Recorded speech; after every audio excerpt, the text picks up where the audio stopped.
Alright, let me turn it back on.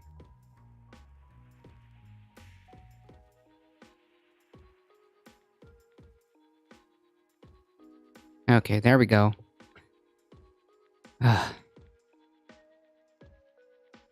Anyways, I think the point is made. What happened? I don't know. For some reason, like the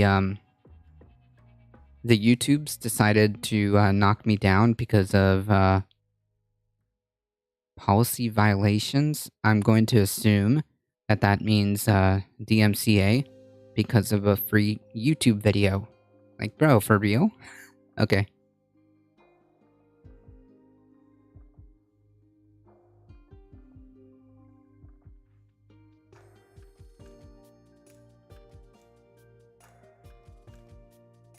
It just started auto playing the stream from the beginning, or what? Is it live?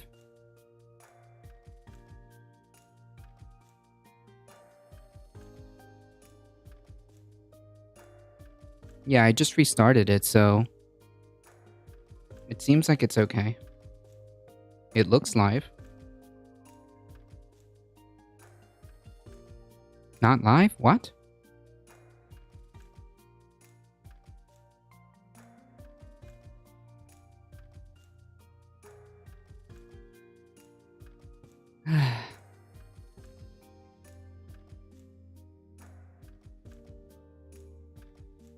I've investigated the Kruzkatsat channel. They get the thumbs up for facts and appropriate content, though they had to take down 2 videos that broke fake news violations. Oh, you're... Okay. We're good? Alright, cool. Excellent. Yeah, so, I mean, of course, they seem pretty on the nose. That broke... Yeah, if you break... I don't know. I don't know, folks. I was taken down for medical misinformation, but because I was doing a debunk of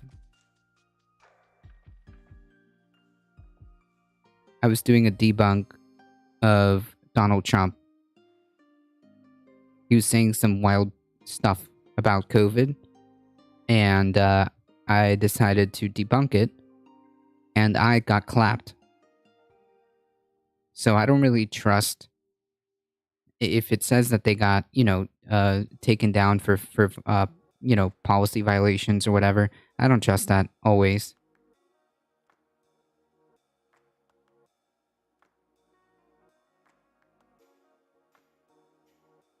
You're good? Don't... Okay, cool.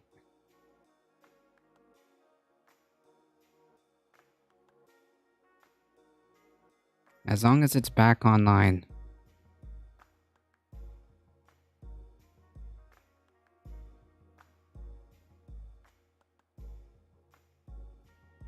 Hey, Dr. Dragon Rider, how's it going?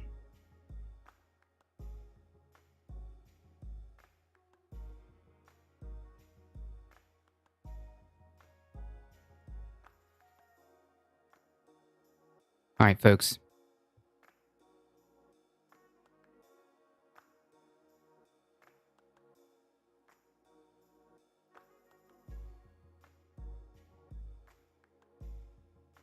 Good had a moment to pop in and get my ASMR news preview. That's right. Alright, since clearly YouTube doesn't like this, we'll move on. So this one is a very quick one. A very quick article. Oh.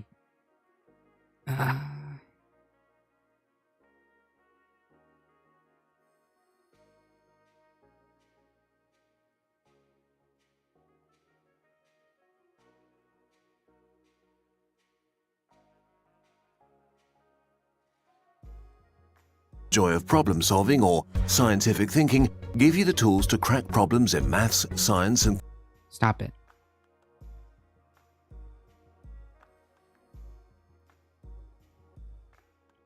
Alright, so this is the link to the other video. Is this Florida? Yes, it is.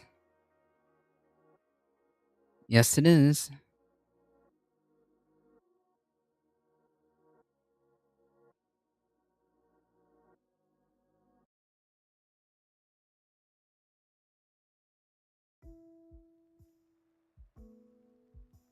All right. I thought we were in. I mean, yes, we are broadcasting live in the heartland of America, in the industrially ravaged Gowanus Canal.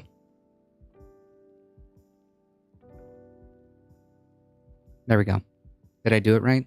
Did I get it right?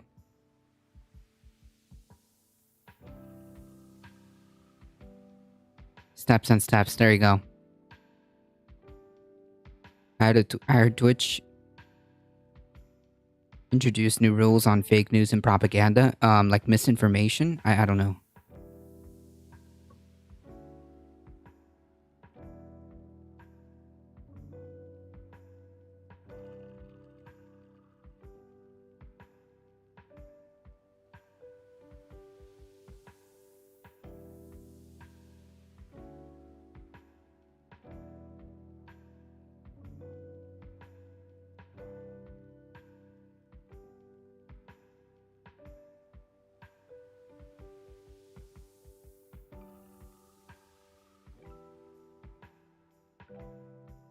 Nice.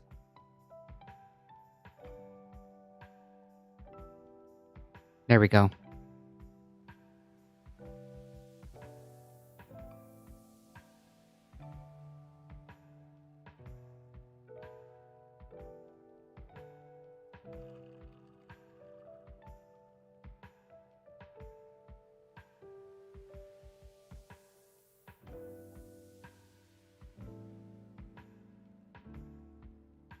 The only real news is publicly traded media corporate propaganda. That's right.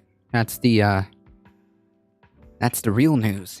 They're always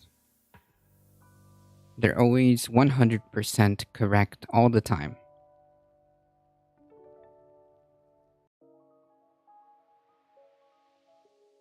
Every time social media makes rules about fake news, it removes things without context. Yeah, I mean, like, it just depends because, like I said, I got clapped on YouTube because I debunked a Donald Trump, like, video or whatever speech. We played his speech and it got clapped for misinformation, health misinformation, and no appeals allowed.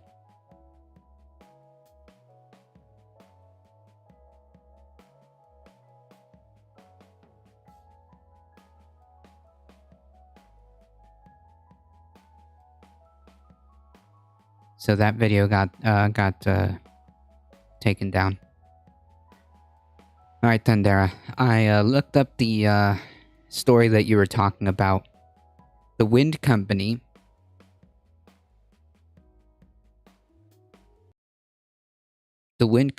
only. The wind company got fined because they didn't take steps to protect the eagles at all. They didn't take any step to protect the birds, and they didn't even obtain the permits. Apparently, you need permits to kill the birds, which gave it an advantage over competitors, even as they received hundreds of millions of dollars federal tax credits from the wind power that they produced. So this is a case of a company just doing what companies do, which is sidestep regulations. They didn't deploy anything. They didn't take a single step to protect the birds at all.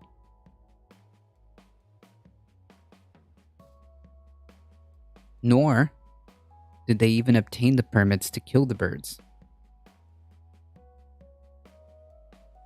which is weird. Why would you allow permits to kill the birds? But they didn't. The main thing here is that they didn't even take steps to protect them. Yeah, that's the follow-up question. Why is there a permit to kill birds?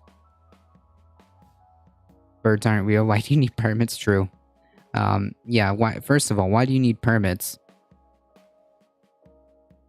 It's not technically greenwashing. I don't think so. It's a true story.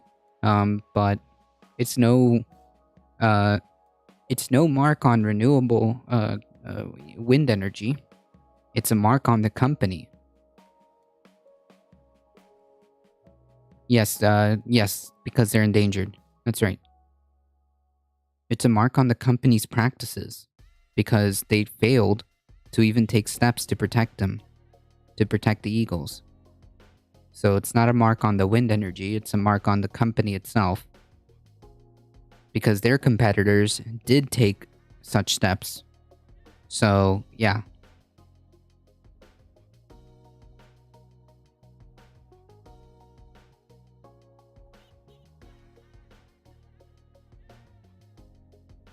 How do they put a whole company on probation, though? I think that means that they can't make any new development or get any new.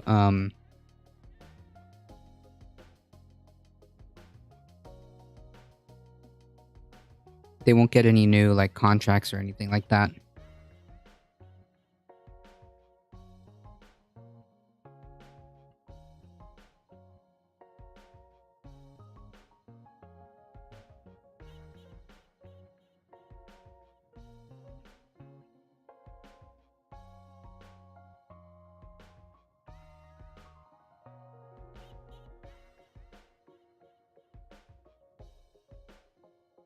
The company proceeded anyways and at times ignored further advice from federal wildlife officials on how to minimize deaths. For more than a decade, ESI, the company, has violated wildlife laws, taking eagles without obtaining or even seeking the necessary permits.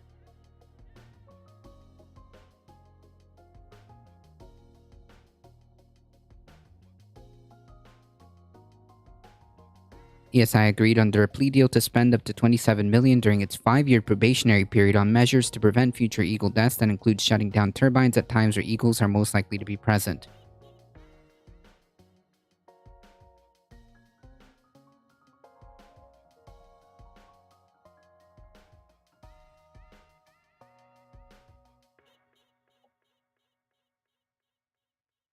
I don't know.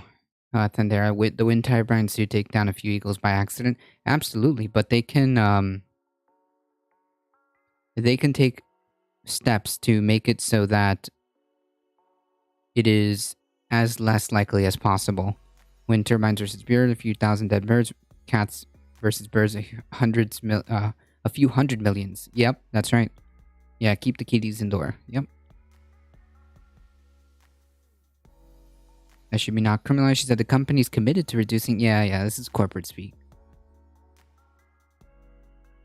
Anyways, the point is that this is not a mark on green energy or the wind energy. This is a mark on a company who didn't decide, um, who didn't even consider taking any steps whatsoever to reduce the harm to the eagles.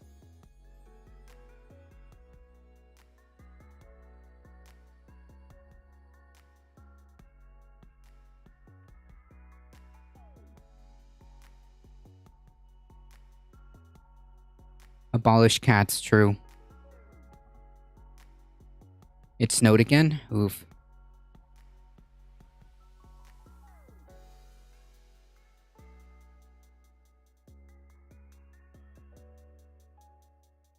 Alright, so yesterday we were going over the IPCC report, and one of the things that they were mentioning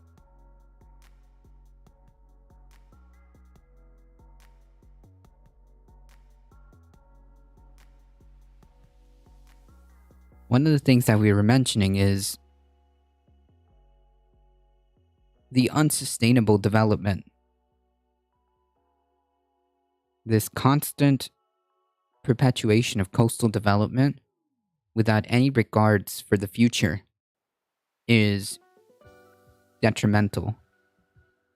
All of these high-end complexes and houses and properties that are being built on the coast that are worth millions are in extreme risk within the decades to come. Well, right after reading that,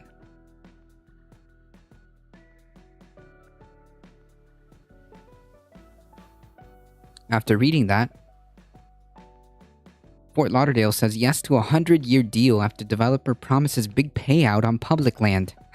Jesus Christ. It's like, mind you,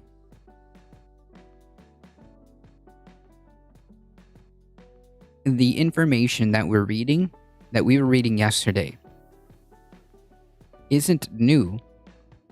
That's the Working Group 2 report from the IPCC that was out over a month ago.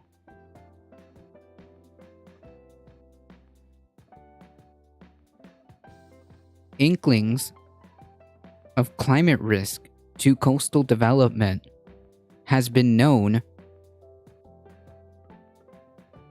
for decades. Yeah, but what about my real estate investments? True, I didn't think about that. I haven't showered since Tuesday. I'll be listening into the shower, but I can't defend myself if someone in chat spreads disinformation about how much I smell. Don't worry, we try to keep it 100.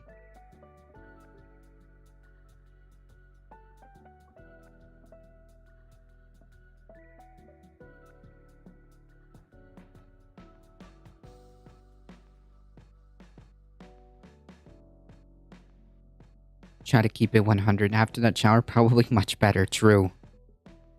In what may be one of the most... I suppose we could build tethered dirigibles as a platform for energy-producing turbines. Yep. I mean, offshore wind is pretty decent. Offshore wind is pretty decent.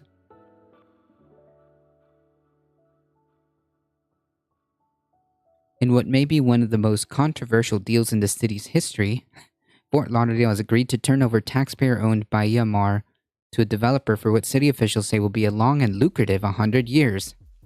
Critics have blasted the deal, warning city leaders that the future generations will question why they let private condos be built on what may as well be hollowed ground. 39 acres of prime land that serves as home to one of the region's biggest moneymakers, the Fort Lauderdale International Boat Show. I don't care about that, to be honest.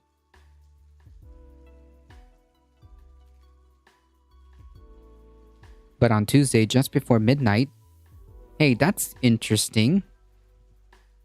Before midnight. Just before midnight. Why is that like a thing? That seems to be like a consistent problem within just not only federal government, but state and local government.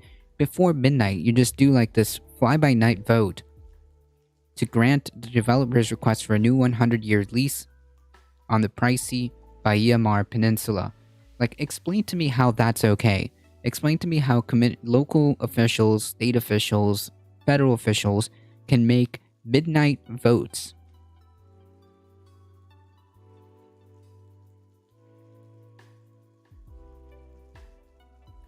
How about the Sturgis Rally Corporation owning that whole town? Yeesh.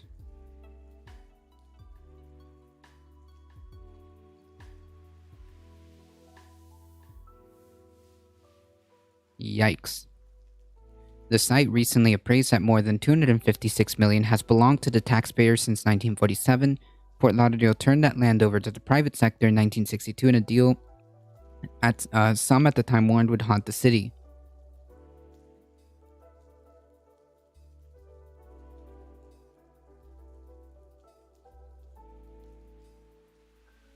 Similar voices echoed that refrain on Tuesday night. This is my land, one man told commissioners before a full crowd, and I think any of these people want to see condos built on their land. Another man asked commissioners if they want to go down as making one of the dumbest decisions ever.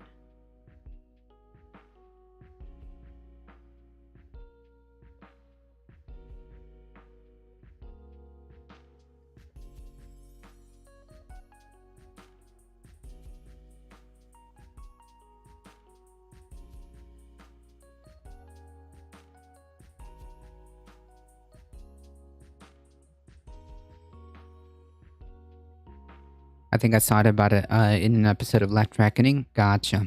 I remember a recent story of an offshore wind farm off the coast of Martha's Vineyard. The rich white privilege explosion was a sight to see. That's funny. Fort Lauderdale Mayor Tarantalis has argued that it simply was not, quote, an option. The old lease, here we are, earned a meager $1.7 million, but the new lease will pump $2 billion into the city coffers over the next century. Wait a minute.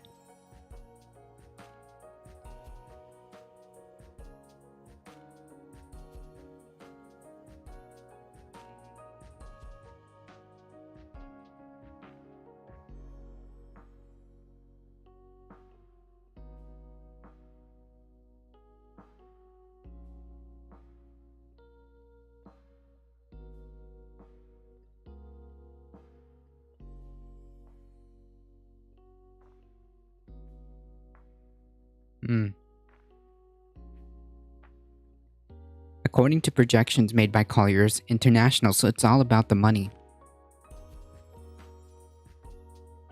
Fort Lauderdale officials expect the city to take in an average of $15 million a year for the first 50 years of the lease, even taking into account that it might take 15 years to complete construction.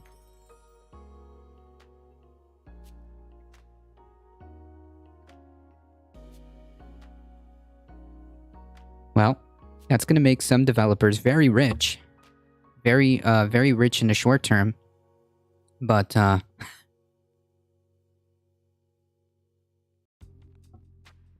by the time this lease is on its way, all those multi-million luxury condos will be compromised. So those developers will get their money.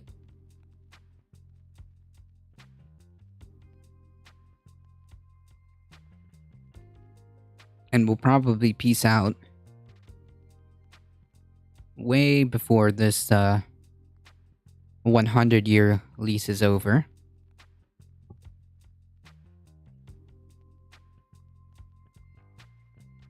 Not only that, has there been like an environmental evaluation as to what the impact is going to be?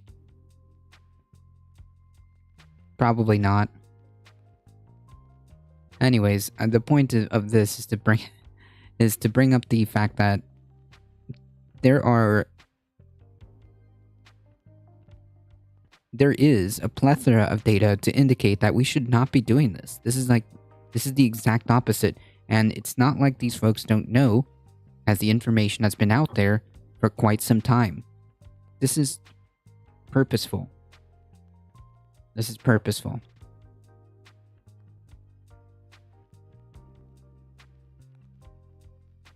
It's like they can't see past any other way of creating like revenue. No creative juice is flowing in there.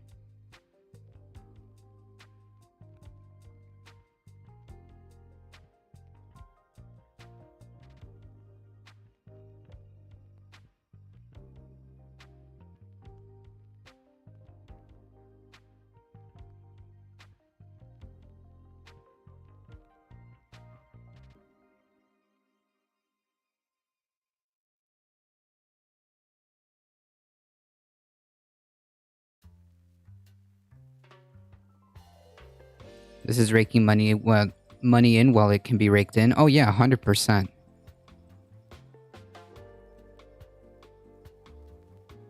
They already have this spout. We'll create a new spout that costs money.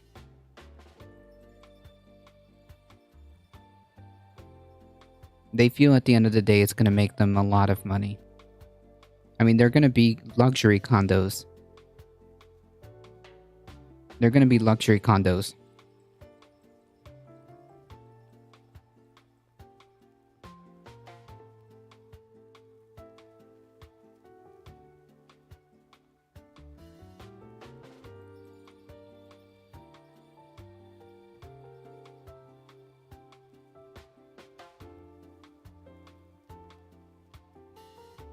Yeah, for now. For now, it's all about that short-term gain.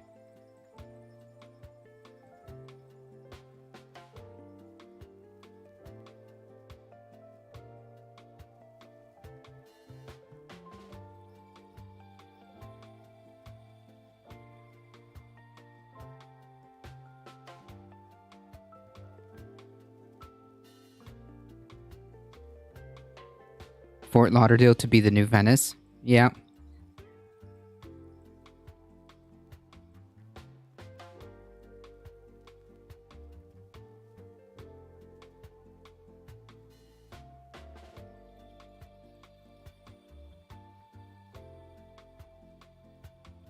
Can you imagine if instead of gondola boats, it's just yachts getting around smashing into buildings? Is that the future for South Florida?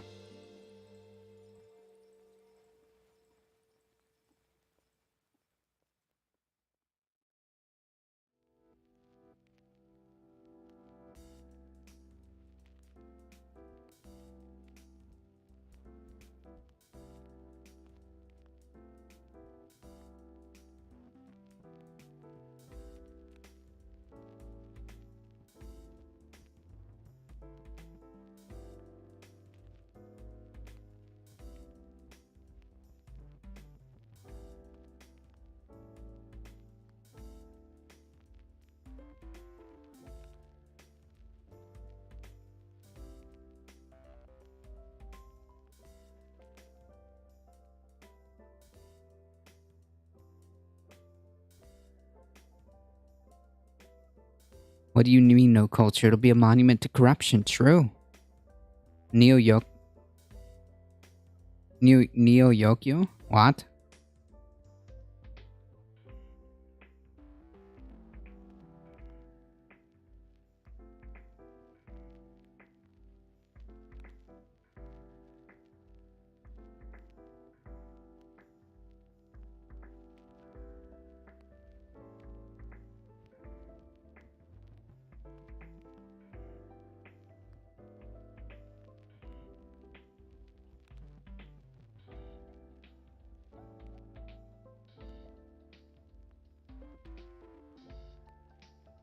It's some weird Jaden Smith anime thing? Oh, I have no idea. You got me there.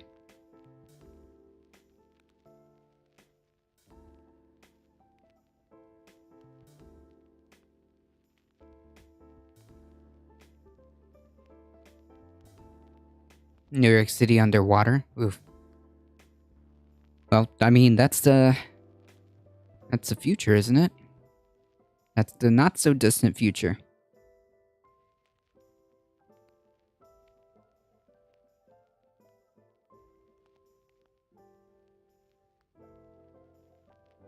Alright, really quickly, folks. The Senate is expected to confirm Ketanji Brown Jackson to the Supreme Court today. The Senate is expected to vote today to confirm Judge Ketanji Brown Jackson to the Supreme Court. When sworn in this summer, Jackson will be the first female black woman to serve on the nation's high court. All 50 Senate Democrats, including the 2 independents who caucus with them, are expected to vote for Jackson's confirmation. They will be joined by at least 3 Republicans, Mitt Romney, Susan Collins, and Lisa Murkowski. On Monday, the Senate Judiciary Committee reached 11-11 tie along party lines on the question of whether to advance Jackson's nomination to a vote before the full Senate. Democrats, expecting the deadlock, immediately moved ahead with the procedural step to discharge the nomination to a vote before the full Senate. During a hearing before the Senate Judiciary Committee, Republicans attacked Jackson as a partisan. Yeah, like that's a good meme. Imagine attacking, like using that angle of attack. She's partisan. Bro. Who is Amy Coney Barrett, Alex?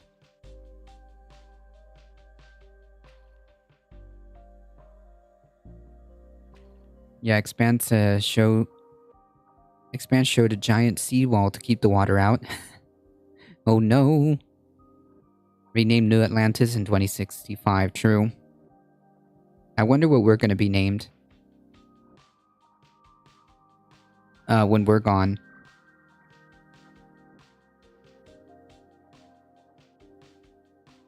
Is Florida gonna be called New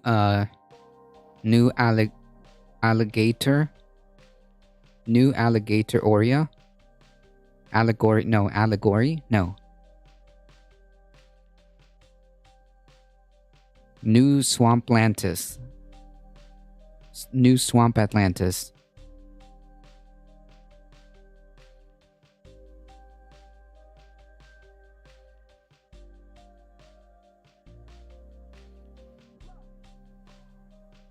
Old Florida. There we go. It's just going to be called Old Florida.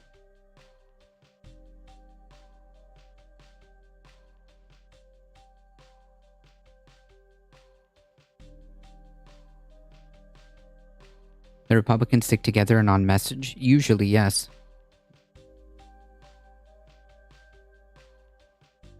And lead heavily on culture war fights rather than inquiries concerning the nominee's qualifications. Yeah, because they can't ask about qualifications because she's more than qualified, heavily qualified.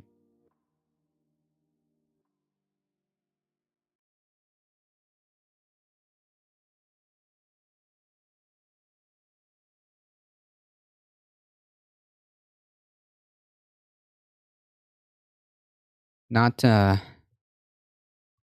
not to mention, I think like the big positive is that she was a public defender. I think is important. I think that's a important aspect that she was a public defender in her career at some point. I think that is crucial perspective.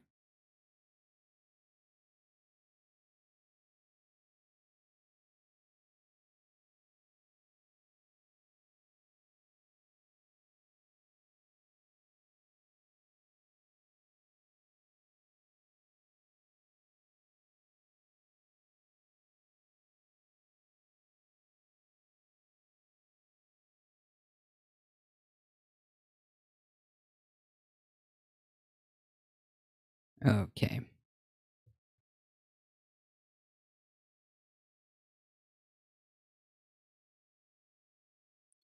Republicans' only job is to generate talking points for the right wing media. Isn't I would almost argue it's the other way around. Is it? I don't know. He defended some people that were found guilty. That's so whack for many reasons. Lawyer, true. Nah, having the perspective of a public defender, I think is pretty good. I think it's pretty good. Hey, Pocket Jello, how's it going?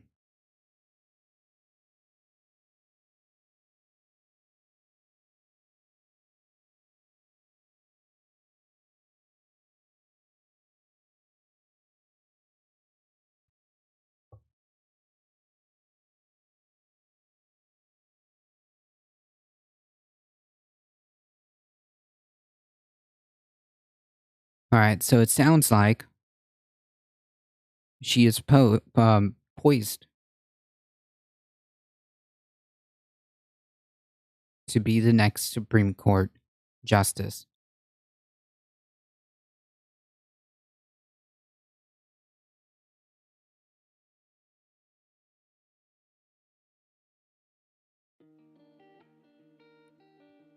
Unfortunately,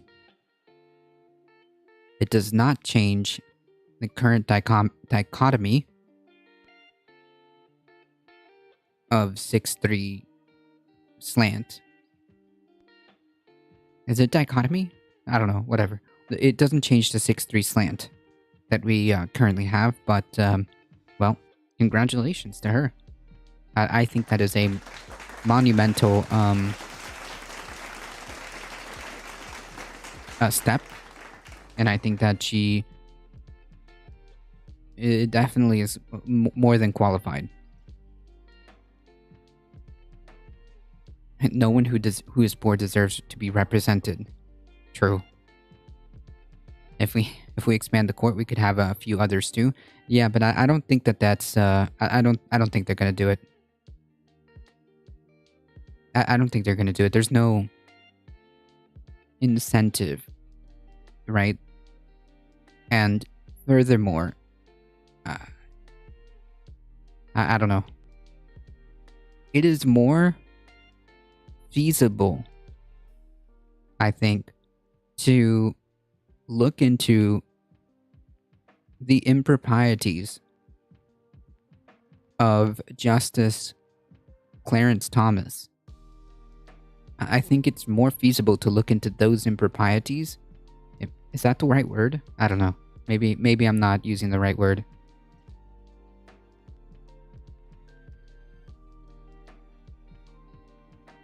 Impropriety. Yes. I think it's more feasible to look into his clear disregard for any type of judicial ethics, disrespect to the institution of the Supreme Court, and just flat out corruption.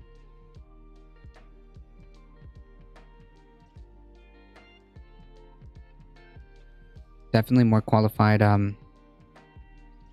Definitely more qualified than Amy Coney Barrett. She has better experience and more work. She has better education and more work experience. Oh yeah, I agree.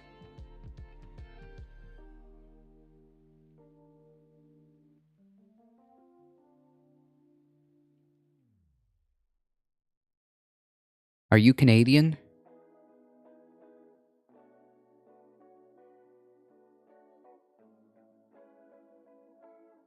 No, I live in a real country. Either way, you know my stance. The whole thing's gotta go. Yeah, I mean, I don't see that happening either. I just don't see it.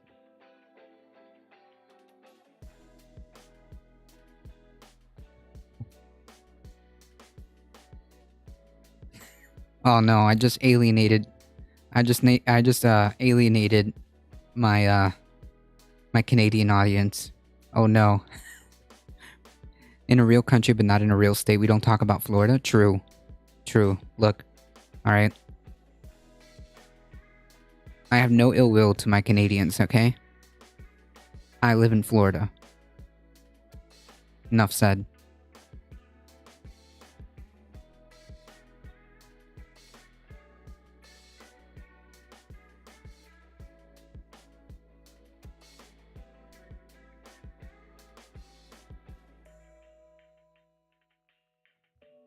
The fact that I live in Florida gives me no grounds to talk.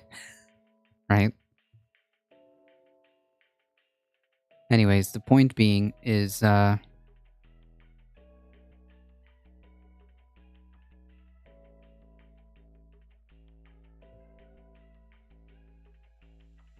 looks like Ketanji Brown Jackson is set to be the next Supreme Court Justice.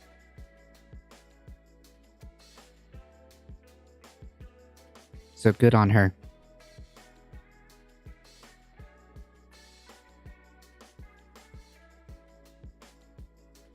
Halo adult dry dog food. Amazon. I don't own a dog. And why is it $80?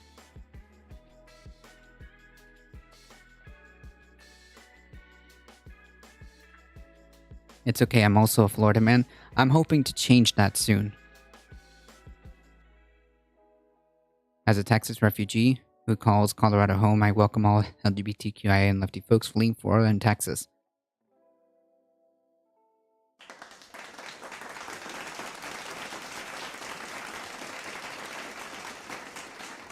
Appreciate that, Neon Death. Halo, is this dog food killing dogs? I don't know. ADT is a Ronald... is a Ronald DeSantis stand by default. True. True.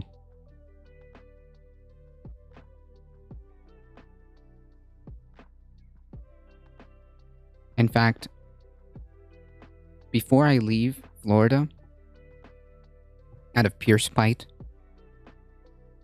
I'm going to vote for Ron DeSantis. If before I leave, I'm gonna make sure I vote for Ron DeSantis. Well, you didn't own a cat, and now you do. Well, yeah, exactly. I'm merely a cat butler. Okay. where you were talking about dogs at some point, they're always listening. Oh, true. True. Oh man, that's creepy. That is creepy. Listen, Amazon, if you're listening, I don't own a dog.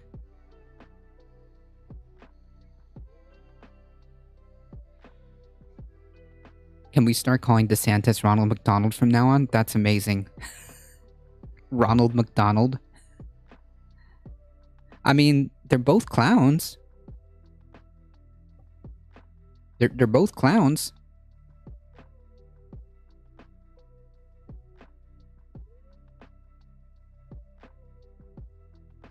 They're both unbelievably destructive to human health and the environment.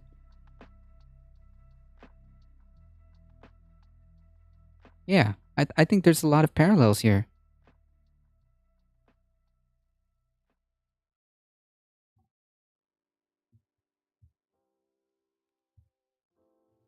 DeSantis is like mini me to Trump, yeah.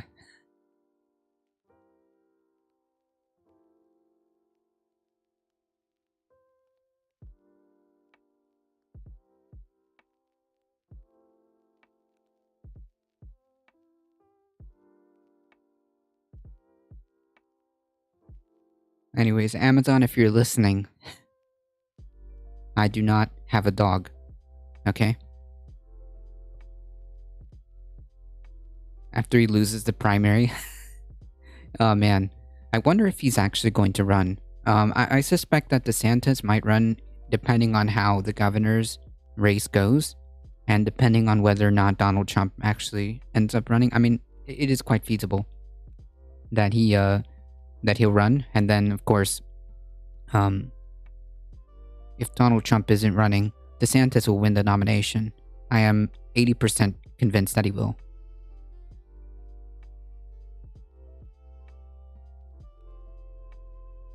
House votes to refer Trump aides Scavino and Navarro to DOJ for criminal contempt. So the January 6th investigations continue. The House voted on Wednesday evening to hold 2 former Trump administration officials in criminal contempt of Congress for refusing to cooperate with the Select Committee investigating January 6th. The aides, former House Trade Advisor Peter Navarro and former White House Deputy Chief of Staff Dan Scavino, will now be referred to the Justice Department for criminal charges. If indicted, they could face up to 12 months in jail and a maximum fine of $100,000. Navarro and Scavino did not immediately respond to requests for comment. Evening on the House vote.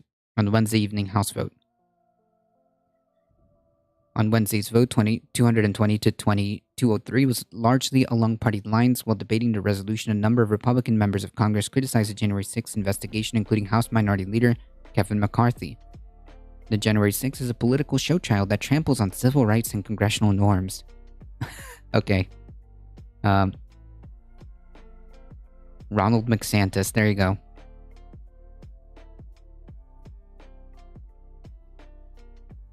But who would lead Florida into the ground? I'm sure some other Florida man will step up. Trump would never stand behind anyone who beat him in anything. True.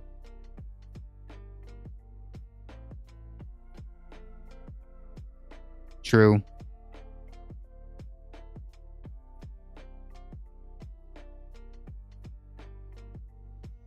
Jesus. The January 6th committee, chat, focus, is a political show trial that tramples on civil rights and congressional norms. When Republicans win back the House, this theater will stop. Yeah, no, it's not a political show trial.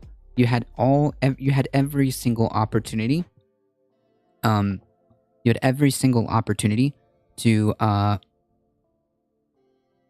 make this a 100% bipartisan, straight down the middle congressional committee. You had the opportunity to present your subpoenas, your witnesses, your depositions. So no.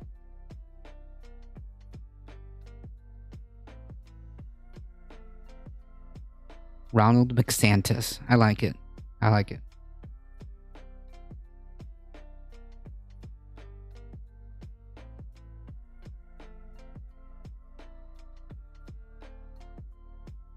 I think she is. Isn't she running? Or she made like an announcement that she might, right? Jim Jordan charged that the select committee is purely political, designed to do one thing: keep Donald Trump off the ballot. No,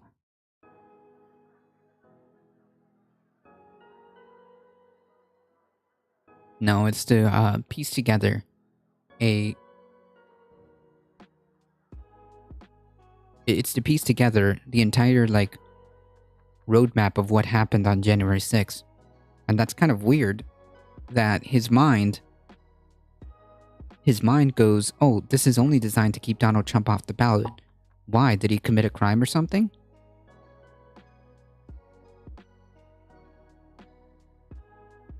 That's kind of a weird place to go.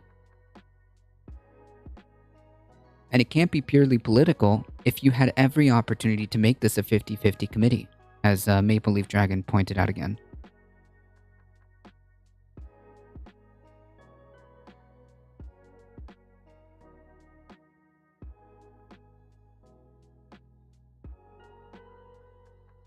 They are doing a hearing about lawmakers trading stocks right now while they're doing the SCOTUS meeting, the SCOTUS confirmation meeting. Nice. Is it about time where they're going to actually take some legislative action about lawmakers on both Democratic and Republican parties making dubious, what can only be amounting to insider trading? Are they going to finally put a stop to that? Who's even attending or paying attention with SCOTUS going on? I have no idea. 2 years without the Donald, how refreshing and calming? I don't know about that. I mean, it's better, I guess.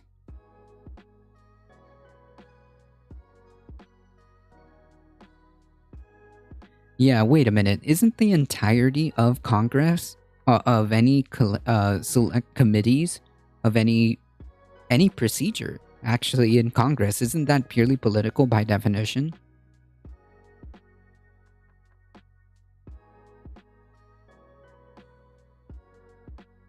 That's why they did it at the same time? Oh, huh.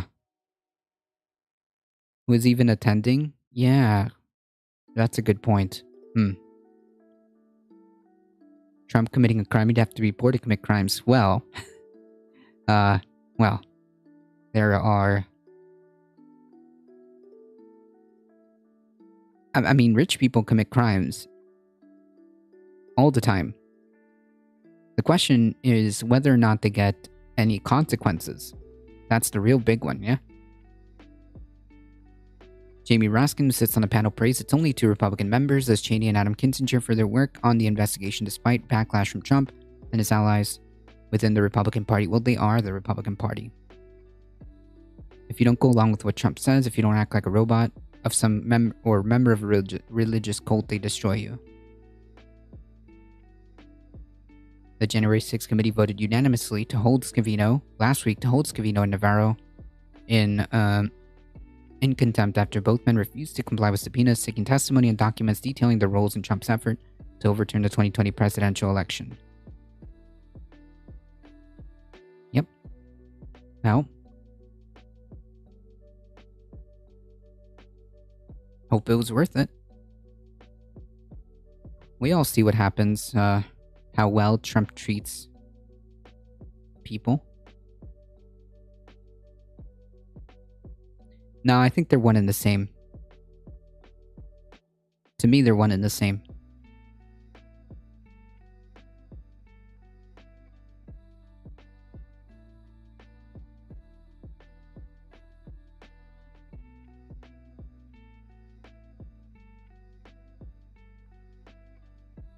Hey, Antroma, how's it going? Howdy, howdy. It's only a crime if you can get someone to prosecute and a judge and jury to convict. Correct. That's what I'm saying. Like, they, I suspect they commit crimes all the time, just a matter of what consequences come of that, if any.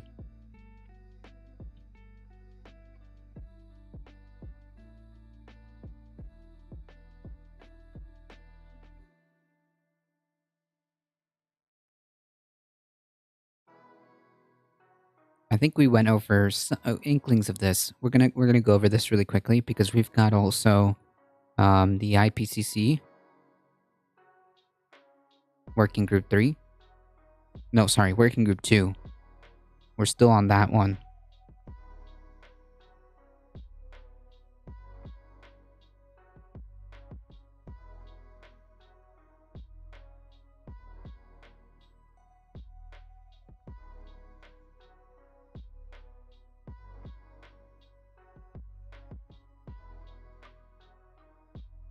So we're gonna get through this.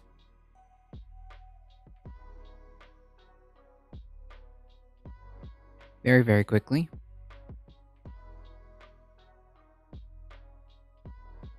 Okay.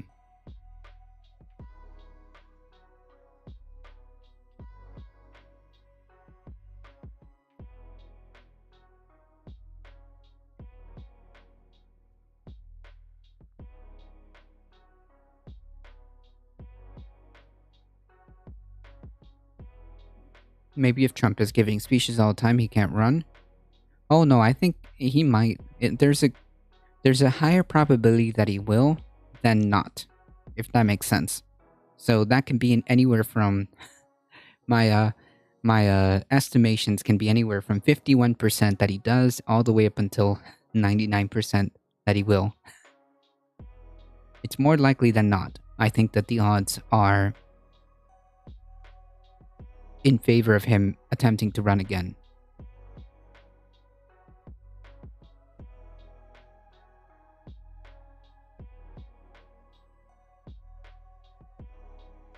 He can't run, he can barely walk. Please clap.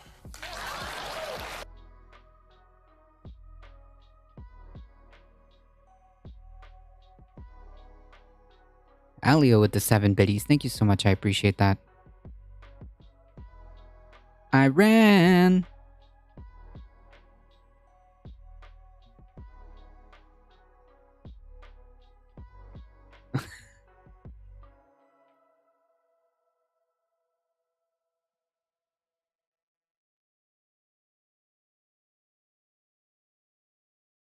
Thank you for getting it. I see the memes.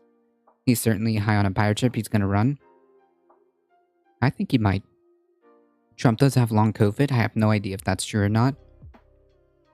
You should get that Sam Cedar as Crowder clip from the live show. Wait, which one?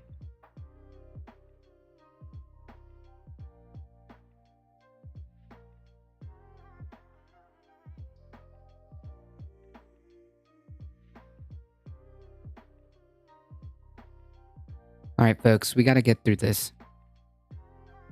The coming mass migration of flood-prone areas will have huge social and economic costs, but the government doesn't have an adequate plan. No way. Sea levels have risen about 9 inches since 1880, with 1/3 of that gain in the last 25 years alone. Jesus. Every year, a flurry of reports are published warning about the risks to towns and cities along coastal areas. Remember how we were saying how this has been known for decades, and yet they keep developing in these coastal areas, just like the article that we went over. Oh, Samantha Cider. Okay, gotcha. It's one thing to hear about a looming disaster. It's another thing to see the cataclysm play out in real time. I mean, yeah, but we've known this. So, I mean, okay. That's what's happening in Taloa, a village on Washington's coast that acts as a capital for the Quinault Indian Nation, a tribe of 3,600 members. In Talau, the climate change caused sea levels rise has brought in Taula, climate change caused sea level rise has brought to the community a fast receding shoreline, and with it a heightened threat of flooding. According to Quinault estimates, the ocean level could increase by 2.65 feet by 2100, pushing storm surges higher and bringing waves closer to town. Yikes.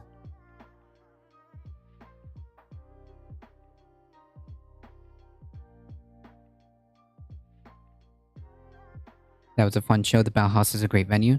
Man, I wish I could have been there.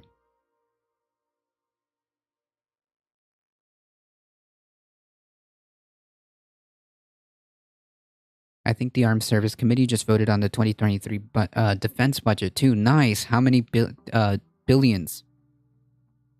How many tens of billions did they get this time? Increase.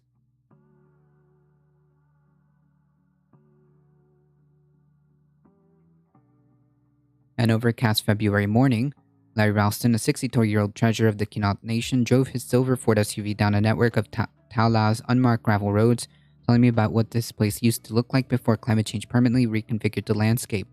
Parked on a rock face overlooking the Pacific, he nodded towards a moss-covered boulder, touring out the water. As a kid in the 60s, Ralston said that he was able to trek by foot to the rock, and now he reckons the water is 30 feet deep. Back then, the ocean didn't seem like a menace, at least not an existential one. That's no longer the case. Some 660 Taoloa residents who border the ocean now find themselves living in an increasingly dangerous flood zone. The only solution is for everyone and everything in the village is to move uphill. Yeah, which is, I mean, true, but,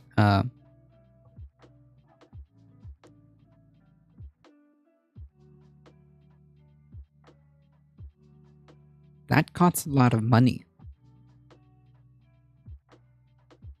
I didn't check yet, but the IRS 2023 budget is being voted on right now, too. Jesus. I know it's huge because of Ukraine, or the conflict, rather. Yeah, that's wild. There's no necessary... It's not necessary to increase the defense budget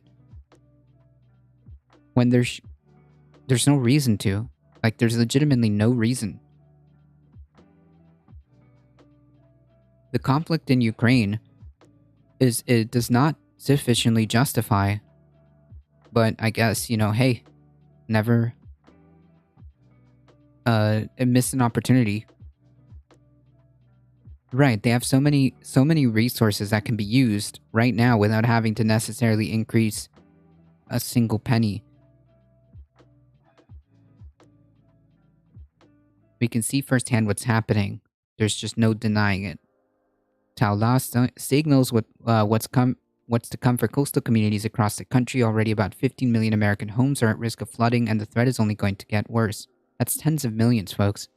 A report released, and already, right? So I suspect that within the next 5 years, that's going to be a lot worse.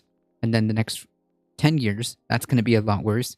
And then the next 10 years after that, it's going to start becoming unsustainable, unlivable. You just can't do it. There's going to be no reason as to, or possibility of insurance companies constantly taking so many L's. They're not going to want to operate there.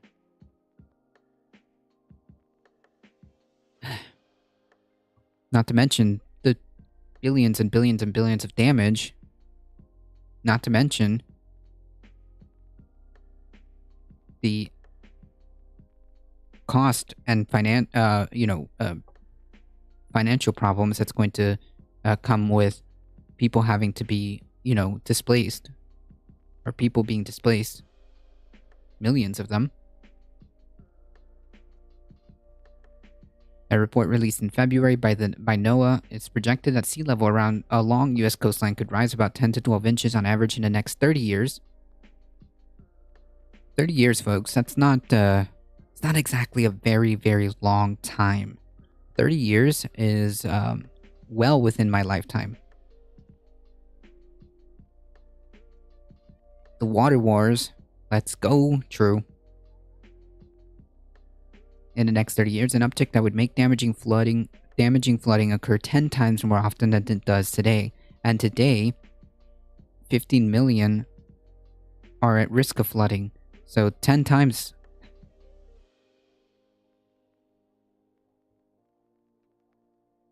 Yeah.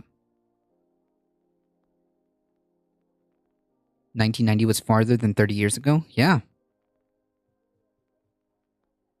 Yeah, that's within my lifetime. It's important to understand in these communities that sea level rise is happening now. Says William Sweet, an oceanographer with NOAA's National Ocean Service, the country's top scientist studying sea level rise. Its impacts are happening now, and those impacts will grow worse in the next 30 years. Minor nuisance flooding will be replaced by flooding that's more damaging to economies and infrastructure. The future could very well touch off a mass migration of people away from coastlines and flood zones. Research published in 2020, 2 years ago, in the journal PLOS, one estimated that sea level rise could cause over 13 million Americans to relocate inland by 2100, an outcome with huge economic, social, and political consequences. Right, that's exactly what we just said. I'm going to be 34 at the end of the month. Yeah, within our lifetime. Carlos is older than 30. Maybe. It just depends on the day. It just depends on the day.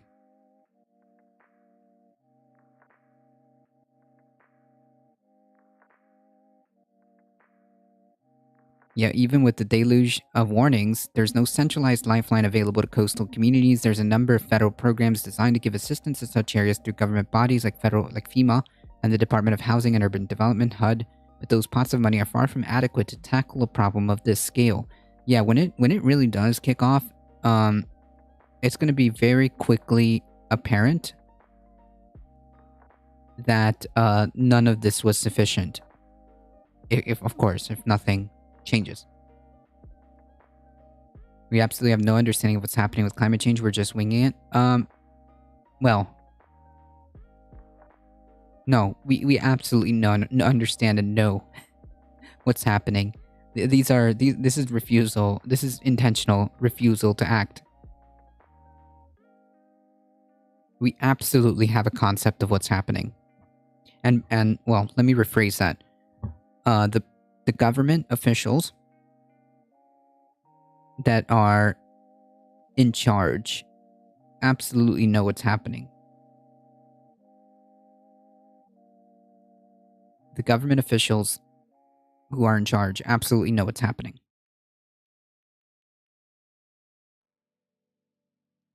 Even with the deluge of warnings, there's no centralized lifeline available to coastal communities. There's a number of federal programs. Oh yeah, we went over this. To offer in a few case mandates, buyouts to homeowners in vulnerable areas who wind up dispersing. Others would prefer to keep the neighborhood intact. In Taloa's case, by moving the whole village. Yeah.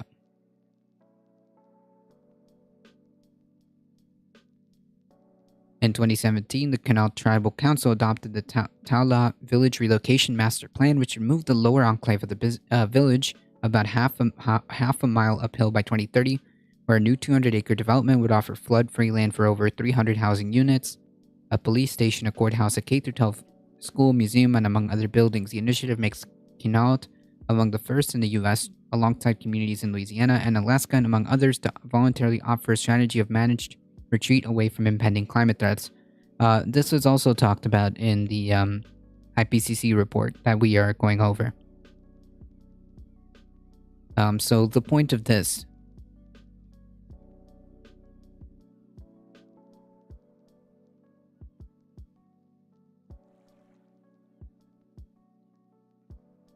Oh my goodness. I thought I lost you guys for a second. I thought I closed the stream. I thought I closed OBS for a second. Jeez. So the TLDR is that this is not some ephemeral thing that's happening. Within the next generation or a couple generations down the road. No, not F. We're good. This isn't some ephemeral thing that's not, that's gonna happen in generations to come. It's happening right now. It's happening right now. And as we last saw a couple days ago, if emissions don't peak,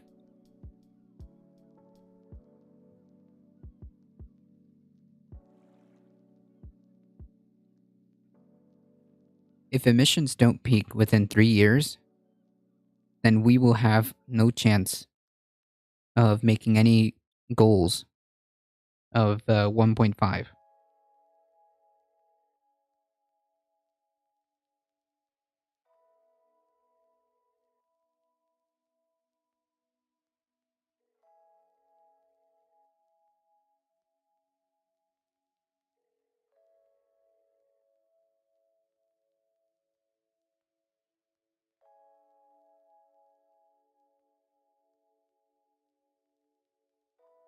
And Dread Pirate, how's it going? I'm not optimistic about emissions peaking in the next 3 years. Right, exactly. And my point is that this is here and now. And as climate scientists have repeatedly said over and over and over again, this is a existential, problem. And at this point in time, this is it, folks. This is it. This is the crossroads where we either figure it out and begin to acknowledge and aggressively tackle this problem, or we don't. Simple as that. This is a now or never scenario where we've reached a crossroads now. And here is where we have to decide. Are we going to do what's necessary? Are we going to take the aggressive action and policies necessary to mitigate, or are we not? What about when the weight of all that water and ice is set at the poles is distributed through the seas? What effect will that have on the rotation of the planet? Scientists do not know. Yeah, I mean, like the gravity of the situation isn't 100% known, but what we do know is that it's not good. It's very dire. We still don't know because the Earth is a very complex system, and even changing the slightest thing often ends up kicking off domino effects that we don't realize until later, right? So, yeah, I mean, sure, we may not know the full effect of like what happens when all of this is completed. But what we do know is that continuing down this path is unsustainable. The destruction of ecosystems to make things, the destruction of precious ecosystems that make things function in this planet, we do know that that is catastrophic. We do know that that is catastrophic.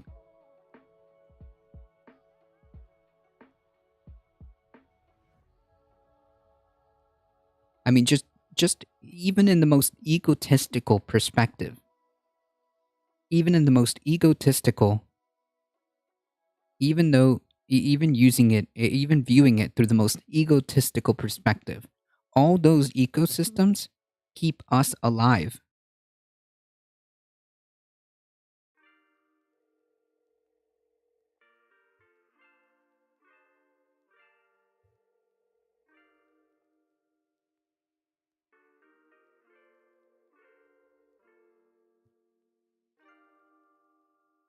I believe also in the Bible it says that we are to be stewards of the land.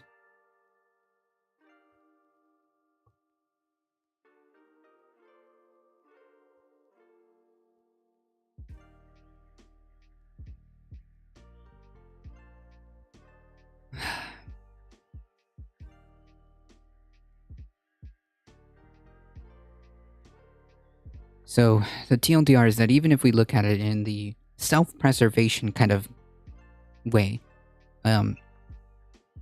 if you like the finer things in life, like being able to have water, being able to have food, if you like those the little things in life, like breathable air that doesn't cause respiratory problems, food, water,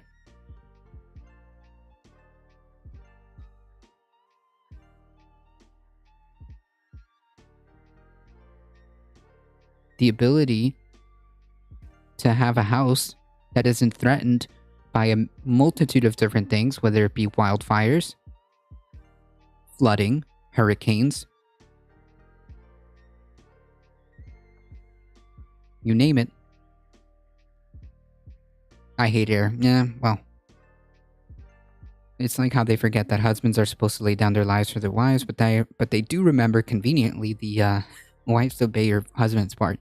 Yeah, and like they make this like extrapolation out of like, oh yeah, well like women were created out of men's ribs, so therefore like they come from us. In other words, it's like a weird. I don't know. It's very weird. I'm just saying that even if you wanted to go down that route, it still doesn't. It still gives me my point, because I'm pretty sure that in the Bible, in the first Old Testament or whatever, it in the story of, I want to say, even Genesis, it was put that we are supposed to be stewards. These the earth, the environment, the water, the animals, the air, that was put under our stewardship. We're the ones that's supposed to keep these things good and healthy.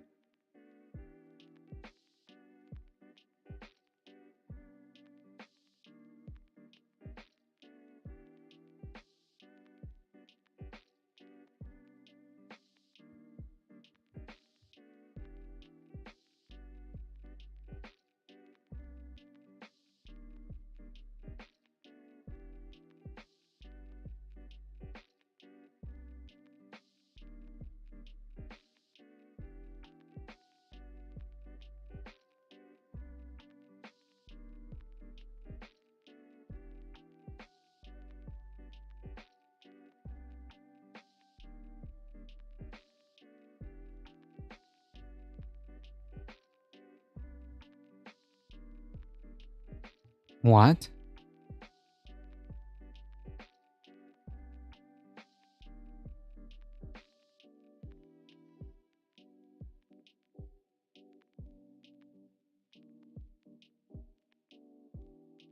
Flawless logic, but I'll take it.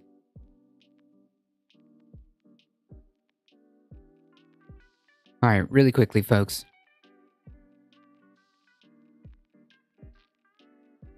The book of Genesis. All right. It's time to enter ADT's parish. Okay? It's time to enter ADT's parish. Welcome.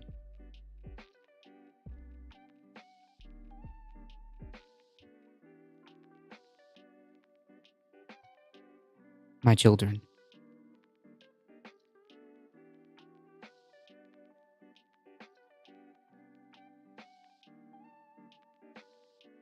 And God said, "See, I have given you every plant yielding seed that is upon the face of all the earth, and every tree with seed in its fruit. You shall have them for food. And for every beast of the earth, and every bird of the air, and to everything that creeps on this earth, everything that has the breath of life, I have given every green plant for food." Interesting that he didn't say the animals were food. He's talking about the plants. And so it was.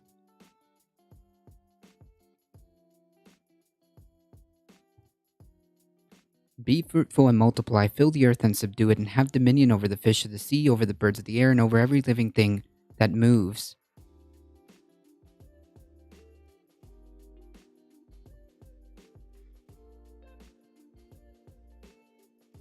In other words,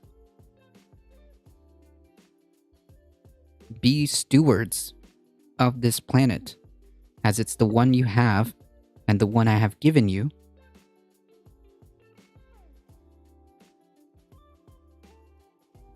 And use the fruits, the plants, as food. That's why they're there.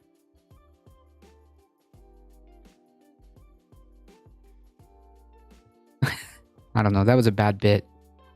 A for effort, though. Anyways, I tried. Alright.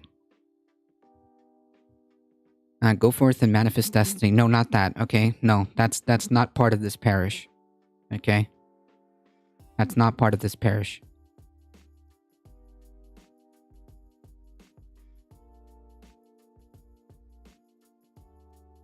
In the cult of ADT, okay?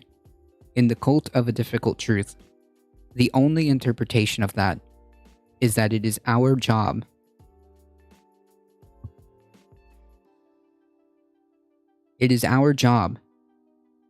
to protect and to be stewards of this planet.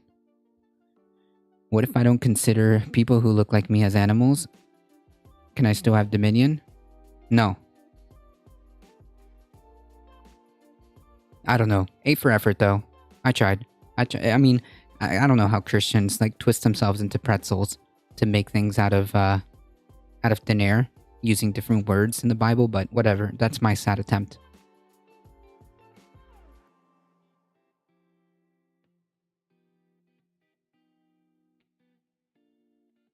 All right, chat.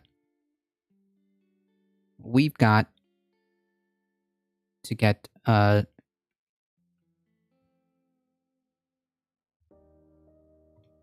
we've got to get this on the road.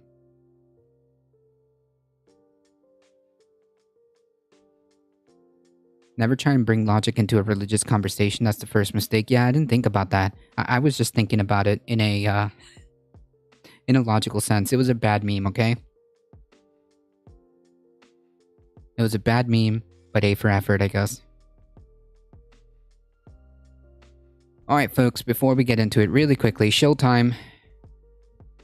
I completely forgot. Show time. Folks, this month's sponsor is !HelloFresh. If you use the code POG, SE2534, you get up to 16 free meals, 3 surprise gifts across 6 HelloFresh boxes, plus free shipping on your first box, okay? And you get to support the stream. We've used HelloFresh definitely over a year. In fact, I got you.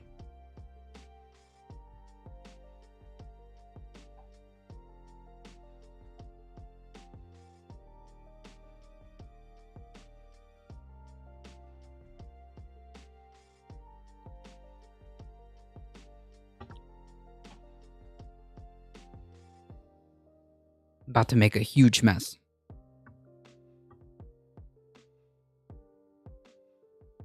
In fact, this is all the recipes we've kept from HelloFresh, which is the whole point, right? Because once you're done with the subscription, you can just keep this is like a whole recipe book right here, okay? This is a whole recipe book that you can just keep. And there are weekly veggie options too. Sounds pretty neat to me. So make sure that if you are interested in taking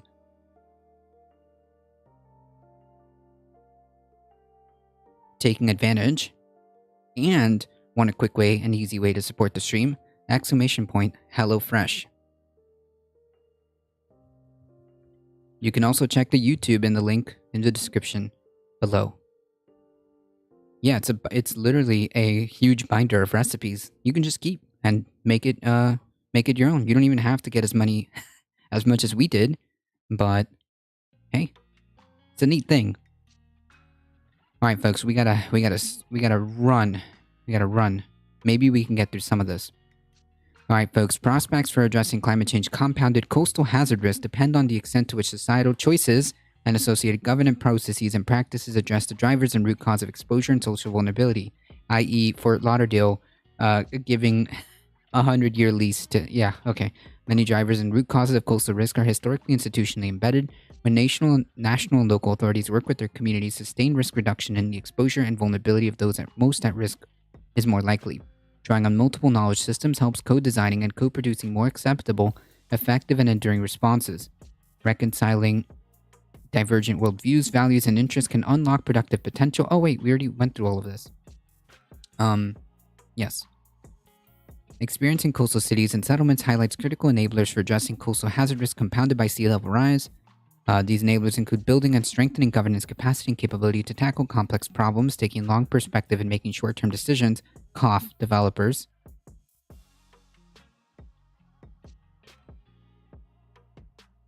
Let me see. Building adaptive capacity through sustainable development encourages safe and orderly movements of people within and between states, represent key adaptation responses to prevent climate-related involuntary migration, high confidence, reducing poverty, inequity, food and water insecurity, strengthening institutions in particular, reduces risk of conflict and supports climate resilience peace.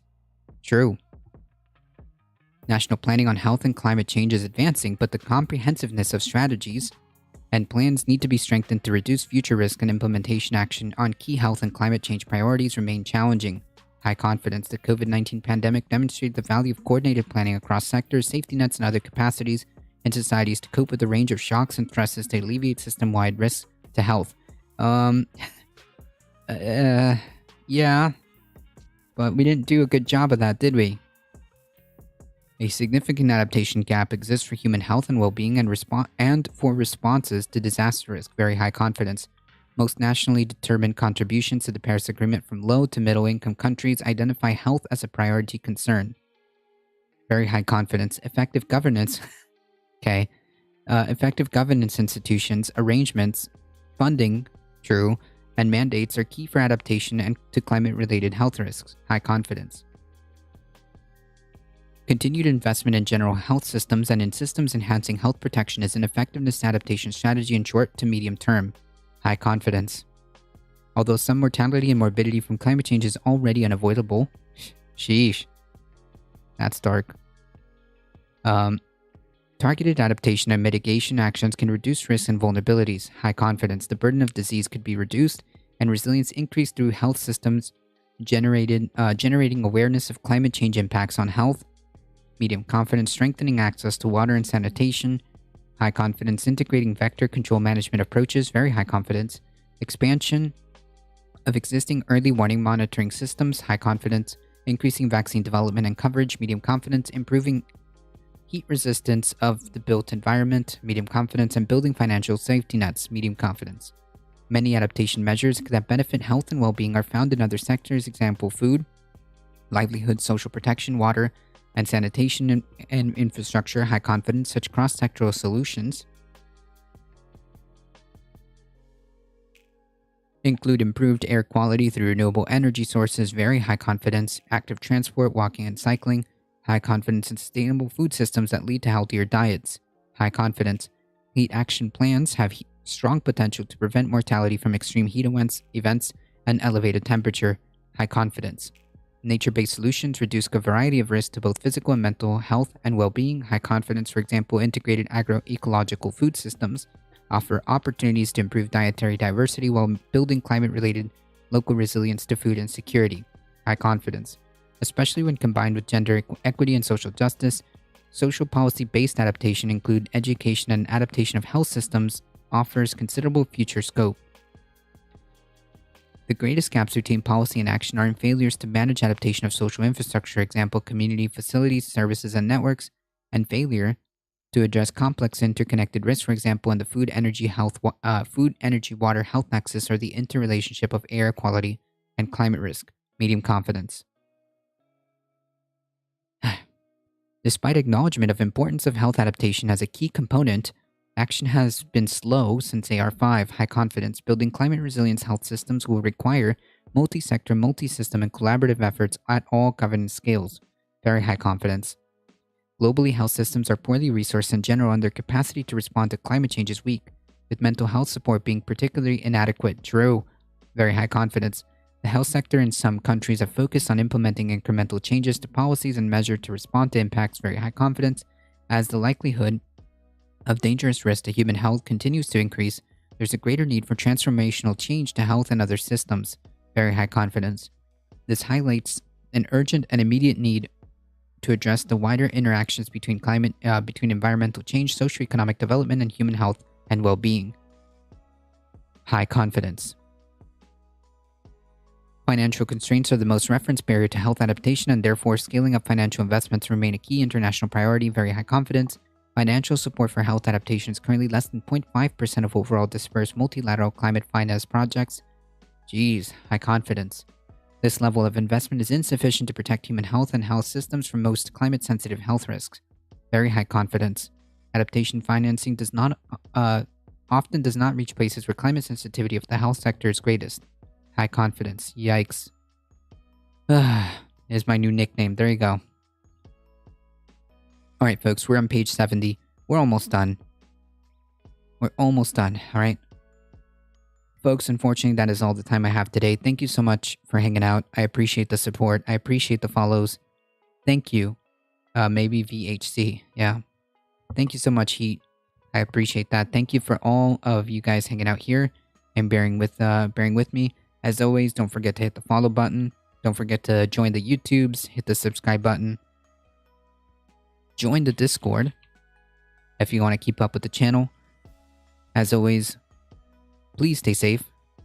Please take care of each other. I'll be on. I hope to see you guys in the next one. See ya.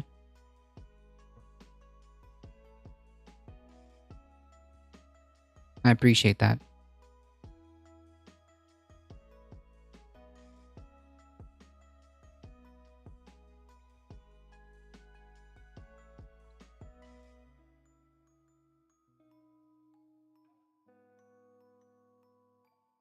Bye-bye. Yellow King, thank you so much. Alright, folks, who should we go to?